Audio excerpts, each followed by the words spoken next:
pumunta muna tayo kay Dado. Dito ho, mga kababayan, yung Mindanao ho, anak ng tinapa, mahahati, hihiwalay, parang Singapore.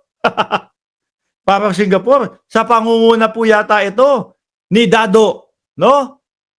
Pero wag ka, Mark. Paulit-ulit mong binibira si Dado. Ipapapatay ka niyan. King ina mo ka. Kung ano-ano pumapasok sa ulo mo, hinayupak ka. Ah, Ate yan.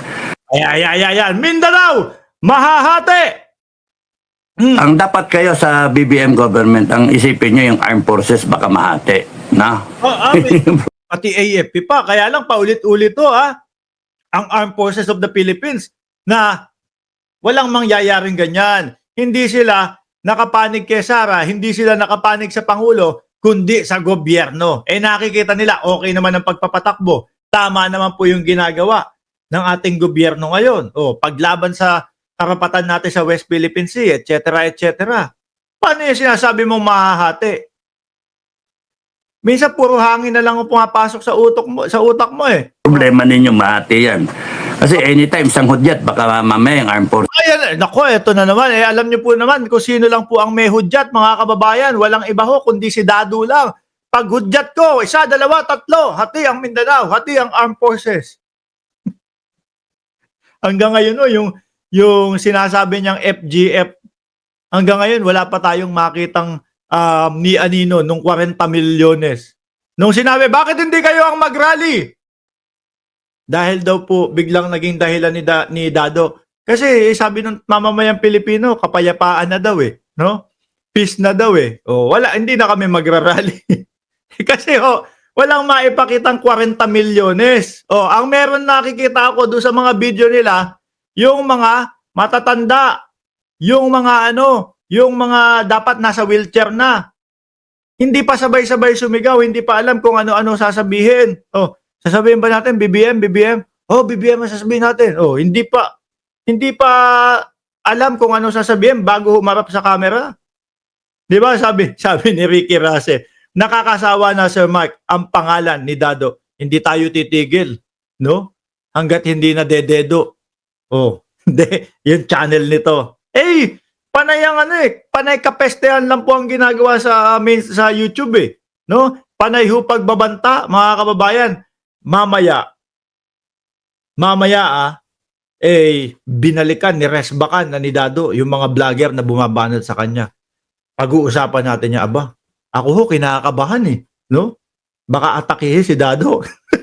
Sa galit. Game. Forces mahati na. Civil war tayo. At sa pag-isipin nyo dyan, isang given. Akala nyo ho si Hitler yung nagsasalita, Yung kala mo napakapangyarihan niya. Akala mo ako si Dado, kilala ako ng buong Pilipinas. Akala mo yung pag nagpaplano may tira sa sa politika. Parang yung utak lang ho ang may tira, mga kababayan. Akala mo, ito ang plano natin Yung tipo bang lahat nakikinig sa kanya, samantalang yung aso niya nga doon sa likod paulit-ulit, Oy, tumigil ka na. Di ba? Ano yung plano, Dado? Na continuous given yun. Yung Mindanao, baka humiwalay. Grabe, no? Kung makapagplano, akala mo yung tipo bang isang napakataas na general ho. yung pala ang aso niya lang ang nakikinig sa kanya. Kasama yung FGF na hindi sabay-sabay sumigaw. Anytime yun, hihiwalay yun. Gago kayo Grabe, parang alam na. Anytime, hiwalay. Bigyan mo kami ng oras, panahon. No? Kung kailan talaga yan. Hindi pwede yung manghuhula kami kailan kaya ni Captain Dado ihiwalay ang Mindanao. Kala mo talaga, may bilang, Ay, tigil yung nakawan. Ay. Nako, BP, ikaw na naman titirahin ito. BP! Inday Sara, ikaw na naman titirahin ito, Ayaw daw itigil yung nakawan. Butan nyo yung mga sabi siguro, boss mo yan. Kakampi mo yan. Bibirahin mo. Sabi nung aso, kumakahol na ho ulit. Nanakaw. Panagutin ninyo yung mga magnanakaw, no? Hindi pwede yung ganyan na forgive and forget, tas na wala na, nakalimutan na. Ay, totoo yan, Dado. No? Hindi pwede yung magrarally kami dito. Oh, 1.5 million ang pupunta dito. Yung pala, pagpunta ng mga miyembro, ang nasa utak nila, kapayapaan rally. Ang ma-expect natin dito, yung kantahan ng kapayapaan. No, yung mga ganon. Yun ang ina-expect ko doon eh.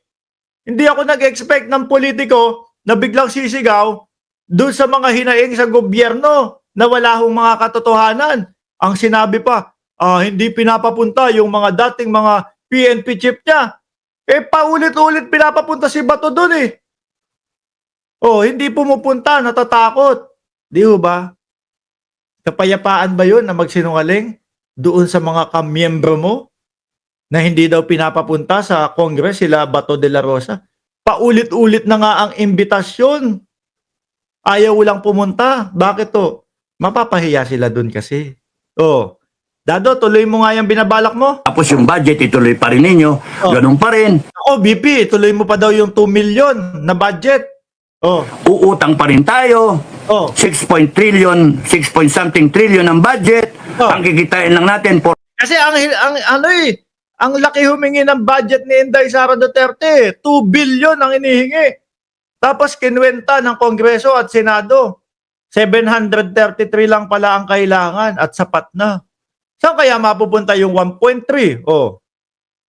Dahan-dahan ang pagbanat mo kay BP Sara, Dado. No, baka pagalitan ka niyan. 'Di ba? Sila yung pinagbablog mo, sila yung pinagtatanggol mo, tapos binabanata mo sila. 4 trillion, 4.5 trillion, uutang tayo ng 2 trillion. Saan yung kukunin yun? So mababaon lalo ang Pilipinas sa utang. 'Di ba? Kaya nga yung DDS ang pinapakalat nyo 1.2 o 1.3 billion yung deficit ni Pangulong Bongbong Marcos. Bira na kayo ng bira. Mamukat-mukat mo, dating Pangulong Duterte, umaabot pala sa 1.7 billion yung deficit. Tama ba? Billion o trillion? Nandyan lang yan, sa dalawang yan, yung mga numero na yan. Yung deficit, mas malaki. Yung deficit doon kay dating Pangulong Duterte. Kasi arte-arte kayo.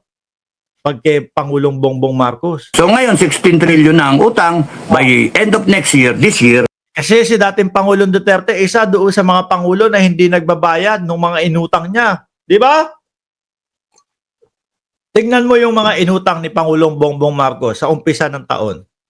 Bago matapos po yung taon, mga kababayan, ilan na lang ang natitira?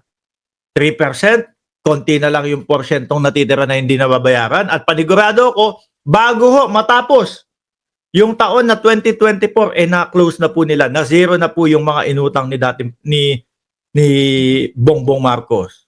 No? by end of this year, abutin na tayo ng 18 trillion, thereabouts. And then, 3 taon pa. 25. Di ba lumaki yan kay Digong? Mahahati daw ang Mindanao, mga kababayan, dahil daw dito. 26, 27, 28. 3 taon pa. So, yun yung kwento. Kwento lang pala, mga boss. Kwento lang pala ng mga DDS yun, no? Pero, yung pagkakapaliwanag ni Dado, hihiwalay, baka ito, anytime, any moment, hihiwalay ang Mindanao. Akala mo talaga parang General MacArthur, ano? Akala mo talaga isang napakalaking tao na kapag sinabi hihiwalay ang Mindanao, hihiwalay na. Sino ba nagsabi yan? Ayun, si Dado. Sinong Dado? Ayun, yung vlogger. Sinong vlogger? Hindi nga nakilala yun. Makikilala nyo yun sa pamamagitan ng panayho, pagbabanta lang ang alam sa kokote.